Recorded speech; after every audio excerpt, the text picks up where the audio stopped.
What if I told you that some of my most profitable Amazon income streams don't involve shipping a single physical product? In this video, I'm going to show you exactly how to build these no inventory income streams online, why they're perfect if you're tired of storage fees and supply chain headaches, and the step-by-step processes to get started, even if you have zero experience. Now, I've helped thousands of students build Amazon businesses, and while FBA is still my #1 recommendation for beginners, as it's kind of the lowest hanging fruit opportunity that exists out there, these alternate models are the perfect next step or even first step if physical products just aren't your thing. So be sure to stay until the end, where I'm going to reveal which model that I believe is going to explode in future years that almost no one is really talking about just yet. Now, if you're interested in my process for building multiple streams of income from your existing e-commerce business, be sure to comment the word streams down below. I've got over 15 different streams of income that I currently run right now. I've gone through over 30 different ones, and so I've got some pretty good training on how you can get started in doing that in your business. And so I'll be sure to respond with my training video on this, and I might even create some more dedicated training on this topic. Now, before we dive in, let me be clear about something that I already mentioned, but I still believe that Amazon FBA is the best way for most people to get started in e-commerce. The systems are proven, the audience is already built in, and the model is incredibly scalable. That's why I've built my main business around it. But here's the reality that not many people talk about. Physical products come with physical problems. Inventory management,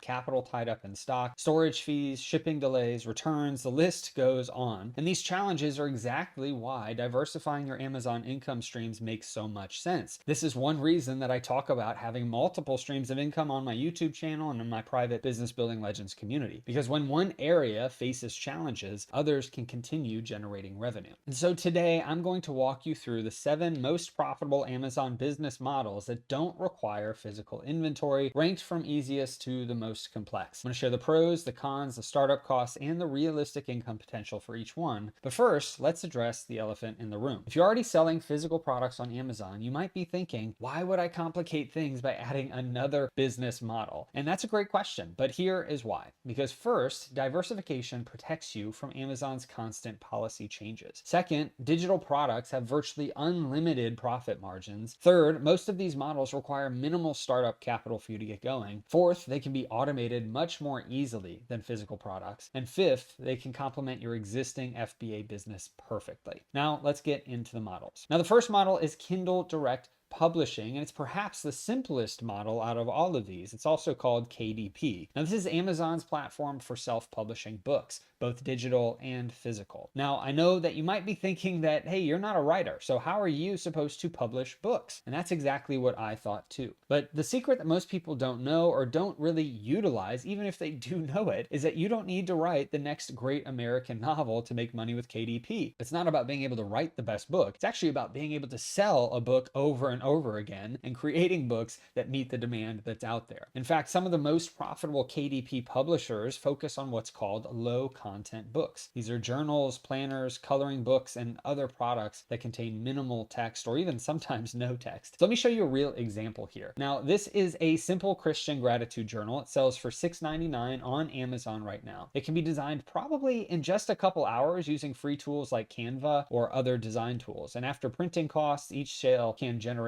around a few dollars in profit. But also, as you can see, if I am to zoom in on the images here, this is just a simple low content book. It's got some different images on here that you can easily create with Canva. You can see that there's some stuff in here. It's not like it's completely blank, but it is a low content book, because the best part about KDP here is once you create this, then you can continue to sell this. Amazon handles all of the printing, the shipping, the customer service, and you just collect your royalties here. And so I love this business model for those people that are trying to create continual income streams that take one-time effort for you to create the thing, and then you put it on Amazon, and then it's up to you to try to drive some traffic while also relying on Amazon to help drive traffic to these. Now, ultimately, if you're in some sort of a community and you're looking to be able to serve that community, maybe a journal is a great way to do it. Maybe it's a planner. Maybe it's some sort of a password journal or a password booklet that you can sell. There's all types of low or no content opportunities out there. Now, I've personally personally made over $10,000 on KDP from the book that I published over the last 4 years. And once I wrote it, I've continued to collect profits from this book. It's called Side Hustle to Full-Time Income, which helps sellers to start to grow and scale their business on Amazon doing the arbitrage or reselling business model. But if you're someone that's interested in getting started with KDP, here's how you can do that. First, you want to start researching profitable niches using either Amazon's bestseller lists, or if you're in some sort of, niche Facebook group that you like to be a part of and you know that you could provide that service to. Second, you want to create your content using tools like Canva, or you can even hire designers on Fiverr to help you with this. Third, you want to upload that content to KDP or Kindle Direct Publishing and set your pricing where you're comfortable selling it at that price and the profits that are going to come from it, because Amazon can tell you exactly how much profits you'll make from each sale depending on the price point. And then you want to make sure to use Amazon's built-in advertising to drive some initial sales depending on your niche. Now, you could go and utilize some influencers, or maybe you're in a group that will post this for you and then you don't need the advertising. But if you don't have that, you may want to invest some money into advertising to get some sales on your book, get some reviews, and start getting some legitimacy behind your listing. And then finally, just rinse and repeat with those new products. If you're in a good niche, then you can copy and paste into other niches, or maybe you're able to add more potential book opportunities inside of that first niche. Now, the great part here is the startup cost, because for less than $100, if you do the design work yourself, you can get a book created and selling on Amazon within the course of a few days. Now, maybe if you decide to outsource everything, you can do this for $300 to $500 or more, depending on what you're looking to do. But you have so many options if you're somebody that wants to get started selling books on KDP. Now, the downside here is that it can take some time to build momentum, and the competition has definitely increased over the years, but the barrier to entry is still incredibly low compared to physical products, because it does require some sort of creativity. And if you're somebody utilizing artificial intelligence, it can help as well. Just make sure that you're not being dependent on AI and you're not going to plagiarize somebody else's work, which is the biggest risk if you're using AI for your books. Now, this brings us to model number 2, which is the Amazon Influencer Program. So the second model is one that's kind of hiding in plain sight. The Amazon Influencer Program is something that has on-site video placement for many of its creators. And you actually see this most likely on any Amazon listing that you're going to. There will a lot of times be videos of creators that have made a video review of those products. This is essentially an advanced version of Amazon's affiliate program, which allows you to create your own storefront on Amazon, curate products that you recommend, make videos around them, and then earn commissions whenever people buy through your links, or if they click on your video on a listing, watch it for a certain length of time, and then decide to buy that product. Now, the key difference from the regular affiliate program is that you get a custom storefront URL that's much easier to share and remember, plus you can create that content directly on Amazon for those product reviews, and you can have idea lists and other videos. Now, the Amazon Influencer Program is particularly powerful because you're leveraging Amazon's existing traffic and their trust. And if somebody's looking for a particular product and they click on a listing and then they see your video, they watch your video and decide to purchase that, you're going to make commission. And the commission rates range from 1% to 20% depending on the category and how they decided to buy that product, with whether it was from on-site video placement or is from an actual affiliate link of yours. But you can promote these products that you already use and love. It can pair perfectly with content creation on other platforms if you decide to do that. And there's really virtually no startup costs. And so the catch here is that you need to have some sort of an existing social media presence to get accepted into this program. But ultimately, don't worry if your following is small, because many people have been approved with just a few hundred followers or 1,000 followers, as long as their content is high quality and it's focused on a specific niche. And so to get started with the Amazon Influencer Program, you can build a basic presence on YouTube or Instagram. TikTok is probably the simplest for many people if you're wanting to start making review videos, or even Facebook, as I did. There are plenty of YouTube videos out there and groups that can help you get going for completely free. And if you want to speed up the process, you can kind of do what I did, which is run some Facebook ads to your Facebook page to get likes, comments, and more so that you can get approved into this program. Now, whenever you apply to this program through Amazon Associates and you get approved, you're going to need to set up your storefront with different products that you genuinely recommend or at least can review. And then you're going to want to create content that drives traffic to your storefront, analyze what's working, double down on those different products and content types, because this model works especially well if you're already in the Amazon ecosystem, because you can actually recommend tools and products that you use in your own business. So if you're buying products to resell, you can make review videos on those products, post them for the products, and then go ahead and sell those items as well. Now, this brings me to the third model, which is called the Audible Creation Exchange, or ACX, which is where you can sell books on Audible. These are audiobooks, and so this third model model is one of the few that Amazon sellers really never consider, which is creating and selling audiobooks through this program. Audiobooks are the fastest growing segment in publishing, with sales increasing by double digits year over year at this point, and Amazon owns Audible. It's the largest audiobook platform in the world. I have made thousands of dollars from this program because I made an audiobook for this book, Side Hustle to Full-Time Income. And I know you're probably thinking, well, I'm not an author and I'm not a voice actor, but ultimately you don't need to be either, because ACX actually works as a marketplace that will connect rights holders or authors, people who own the content, with narrators and producers. So you can play any of these following roles. First, if you have written content, you can record the content yourself and upload it to Audible. If you have written content, you can also hire a narrator to create an audiobook for you. If you have a good voice but you don't have content, then you can offer narration services through ACX or through Fiverr, Upwork, or any other online platform for virtual assistant services. And finally, you can acquire rights to content and produce those audiobooks instead. You can actually purchase rights on different content that exists and then have the rights to make the audiobooks from there. The startup costs here are a little bit higher than KDP. Typically, it's going to be $300 to $1,000 per book for any type of professional narration, but the royalties here can be substantial and the competition is much lower than just regular KDP because it's a little bit harder to create an audiobook where you need a nice mic and you need to have good editing. But to get started with ACX, here's what you can do. First, you want to decide which role that you want to play in the process. Second, if you're creating your own audiobooks, you want to start with content that you already own. So it may require you to purchase the ownership rights from other books or to write your own content that you want to then record and upload to Audible. And then finally, you can use ACX or Upwork to find a narrator if you don't want to record it yourself, or even if you do want to record it yourself, you can offer your own narration services. I've never done that, although I probably could with this audio mic, but it is something that you can do. And then finally, you can produce your audiobook and market it on Amazon as well as through Audible. Now, model number 4 is print on demand. This fourth model combines the best of physical products with the convenience of the digital world, which is print on demand. So with this model, you actually create designs for t-shirts, mugs, phone cases, and other products, other physical products, but you don't actually produce anything until a customer places an order. And you won't actually have to do the producing of these products because the printing company is going to handle production, shipping, and customer service. Amazon offers this actually through Merch by Amazon, but there are other platforms like Printful and Printify that integrate with Amazon, as well as other platforms like Etsy and even Shopify if you have your own Shopify store. So the beauty of this model is the zero inventory risk model. So if a design doesn't sell, you really haven't lost anything but some of your time unless you paid for that design. And when you find a winner, you can really scale it across a bunch of different products and colors. So if you do find that winner, make sure to add it to a bunch of shirts, add it to different mugs, add it to planners, add it to anything else that you can if you find something that is winning. And then you can double down on that niche as well. So if you're looking to get started with print on demand, first you want to apply for Merch by Amazon. It does have a waiting list, so that can be a drawback. Or you can get set up with Printful or any other print on demand company that will connect to Amazon and other platforms. Additionally, you want to start researching some niches with some sort of passionate audience, or maybe something that you're passionate about that you can start creating content and products for because you know the audience already. But ultimately, you want to make sure that it has a little bit less competition. So try to niche down as much as you possibly can. And then after that, you want to start creating those simple designs that speak directly to those audiences, list your products, and if you need to, use Amazon PPC or advertising to drive those initial sales. And then finally, start to expand on those successful designs that do work for your business to more products or more niches as well. Now, the startup costs are going to be much more minimal here, just the design software if you do it yourself, which you can usually use a tool like Canva, or you can pay somebody about $5 to $20 per design if you outsource it on Fiverr, Upwork, or any of those other platforms. Now, again, the downside here is the application process can take some time if you want to do Merch by Amazon, and the royalties are a little bit lower than if you were selling your own products directly. But the zero inventory model makes it much more worth it for many sellers, so you don't have to buy a bunch of stuff up front. So let's get into model number 5, which is user-generated content. It kind of piggybacks off of the Amazon influencer program that I mentioned earlier. This fifth model is one that's kind of exploding right now, where you create and monetize user-generated content for Amazon or for other platforms such as TikTok or Facebook, etc. And companies can reach out to you and connect with you. On Amazon, it's called Creator Connections, and other places you would just be able to make the content for them, where they provide a product, you create a user-generated video for them, and then they can market with that video however they want. Amazon has been aggressively expanding its content content ecosystem on this, from product reviews to Amazon live streams, and they're paying content creators right now very handsomely, really, for quality contributions, and if you're doing a great job in getting views and clicks and other things. And so there's several ways to monetize this. Amazon does have a program for top reviewers, and they have a tiered program so that you can get additional benefits. They also have Amazon Live for streaming content if you're somebody that wants to do that. There's also a platform called Whatnot that you can use to do video selling for different types of products. There's video reviews through the influencer program that I mentioned earlier, and there's paid review opportunities through third-party platforms that exist out there for user-generated content specifically. Now, the key to success with this model is going to be authenticity and specialization. We're going to focus more on a specific category where you kind of have a genuine expertise or some interest, and you create content that truly helps shoppers make better decisions. Now, to get started with user-generated content, you can simply just choose a product category that you're knowledgeable about, or one that you want to be knowledgeable about, and you're going to start researching a little bit more.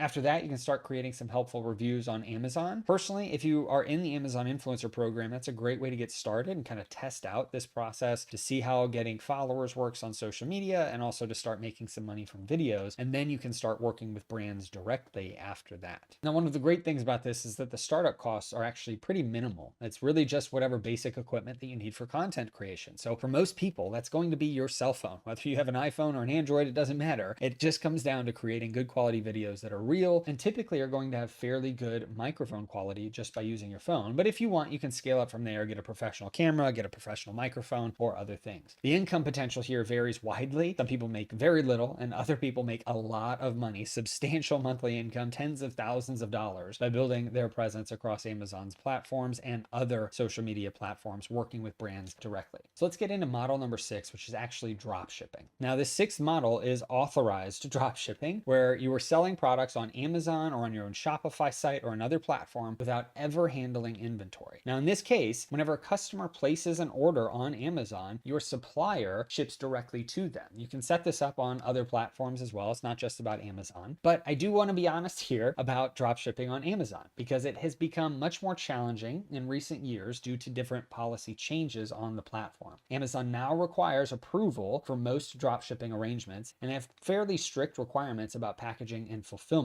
And also, you cannot drop ship from a retail site and send it to Amazon customers. You cannot list a product that's on Walmart and sell it to an Amazon customer and then have Walmart fulfill that. That is against the rules. But there's still an opportunity on Amazon or on your own platform if you do it the right way. So the key here is to form legitimate partnerships with suppliers rather than just reselling random products. This is actually a different type of a model where you are building out relationships. So in this case, whenever you have these relationships, it is going to be authorized drop shipping, and it's completely within Amazon's terms of service. And so here's how you can start to approach drop shipping in this way, where first, you want to identify manufacturers or brands that aren't well represented on Amazon. Second, you want to reach out with some sort of a value proposition where you can handle the Amazon presence and they'll handle the fulfillment. Third, you're going to want to formalize this arrangement with some sort of a contract that meets some of Amazon's requirements and just kind of lays out what they're going to do and what you're going to do. And then next, you're going to create optimized listings and drive traffic through PPC. And finally, monitor that performance and maintain the relationship with your supplier. Now, the downside here is that you will be dependent on your supplier's reliability and the quality of their products. So one bad batch of products can tank your seller metrics, can tank the listing on Amazon or even on your own Shopify store. Now, when it works, it's a great way to sell physical products without having any inventory headaches on your end, and you simply pay the supplier for the inventory they ship out after you've already collected the revenue from Amazon, Shopify, or whatever other platform that you're selling on. And this actually brings us to model number 7, which is brand management services, where it doesn't require any inventory purchases on your part, but it is the 7th and the most advanced model for providing these different types of services online, where you're going to actually work with established companies on Amazon. You can do this with lesser known companies that aren't yet on Amazon, but the actual startup's going to be a little bit more difficult. So this is essentially becoming an Amazon agency, where you help brands to optimize their listings, to manage their advertising, to handle the customer service, and to grow their presence on the platform. This model leverages all the knowledge that you've gained as an Amazon seller, but without the capital requirements of carrying any inventory. The beauty of this model is actually that you're getting paid for your expertise rather than taking on inventory risk. If everything in my Amazon business went away, this would probably be one of the models that I went after first, because I still have all of the knowledge of selling on Amazon. I know how to do it the right way, and I know that I can help brands in this way. it. So the value that you're going to provide is going to be fairly easy to demonstrate. It's going to be improving rankings, increasing sales, getting some more reviews on the product, helping them with their ad spend, and just handling the headaches of selling on Amazon without them having to pay an internal person to do that. You get paid a portion or a commission from whatever sales that you drive for them. Now, to succeed with brand management services, first you want to make sure that you can document some of your own success on Amazon to use as case studies. And if you can't document your own success, at least be able to review listings and send that to the brands to help them see how you can help them on their Amazon presence. Next, I recommend starting with some smaller brands where you can make some significant impact, especially if they aren't running ads or their listings aren't very good. You can start to help them pretty quickly. Then you can offer some more specific services like PPC management before you expand to full account management if you'd like to just get started with something. A lot of times though, most of these different brand management companies out there are kind of a full service of brand management. So you may be competing with other companies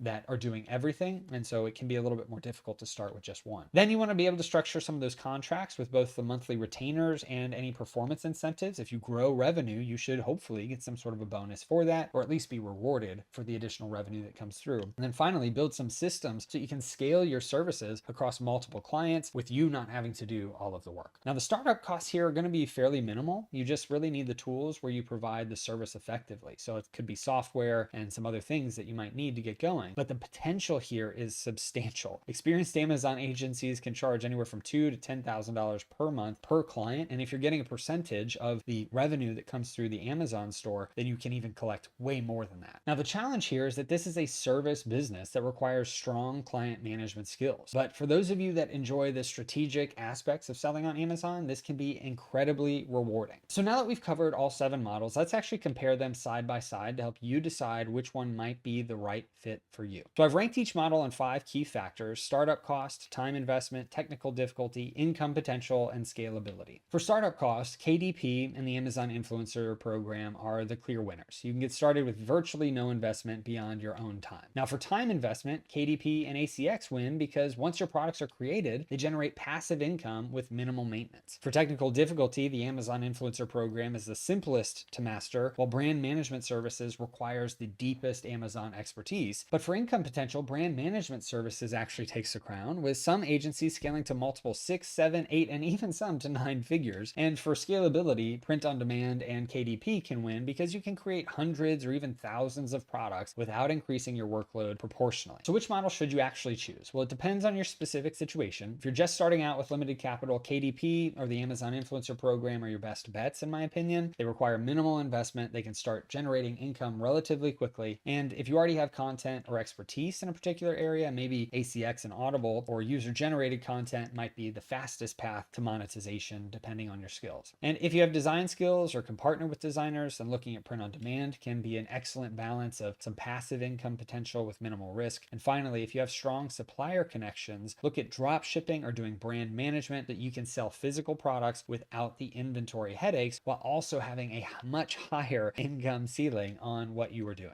Remember to start small, learn as you go, and reinvest in developing your skills, because each of these business models definitely has a learning curve, but none of them require advanced degrees or years of experience to begin. And even though Amazon's ecosystem evolves constantly, and so does just selling online, what works today might not work tomorrow. So this is precisely why diversifying across multiple models and different platforms is so important. Now, as promised, let me reveal the Amazon opportunity I believe will explode moving forward that people aren't talking about much just yet. It's what's called the Amazon AI content ecosystem. Amazon has been quietly building an AI infrastructure that's going to transform how content is created and consumed on their platform. They've already started integrating AI into their review system, their product descriptions, and their search algorithms. And so the next frontier here is AI-assisted content creation tools specifically for Amazon sellers and content creators, where you can be able to generate optimized product listings instantly. You can create custom book content based on market research that you provide. You can produce personalized product recommendations for your influencer storefront. You can develop print-on-demand designs tailored to specific customer segments. Amazon has already filed patents for several AI tools in this space, and based on what the industry is currently doing, we can expect the first wave of these tools to roll out some point in the near future. Because the sellers who position themselves now by building their presence across multiple Amazon platforms, they will be the first in line to leverage these tools when they arrive. This isn't speculation. Amazon has already invested billions of dollars in AI development, and they've made it very clear that content content is a priority for them going forward. Sellers who understand how to work with these AI tools as they come out and not compete against them will have a massive advantage. And so this is why building your foundation across multiple platforms, especially on Amazon now, is so important. When these AI tools roll out, you're going to be able to scale your existing businesses exponentially rather than starting from scratch. And finally, if you're serious about building a diversified Amazon business and you're already selling on Amazon or other e-commerce platforms, be sure to check out my Business Building Legends community for how you can start growing and scaling your Amazon business with over 100 different standard operating procedures, surrounded by a great community that's active and trying to help you as much as you are trying to learn and help them along the way. The links will be down below in the description if you're interested. Now, whether you use my systems or you forge your own path here, the most important thing is to start taking action. The Amazon ecosystem continues to evolve, and e-commerce really continues to evolve, and the sellers who thrive are going to be those that adapt and diversify. So remember that Amazon FBA is still an excellent business model, my biggest one. It's the one that I continue to invest in myself, but supplementing it with these alternative income streams will make your business much more resilient, more profitable, and ultimately more valuable down the line. Be sure to drop a comment down below letting me know which of these 7 models you're most interested in exploring. I may make some more videos on it if I hear some good things from all of you. I hope this video helped you and blessed you. You have a great rest of your day and a blessed rest of your week.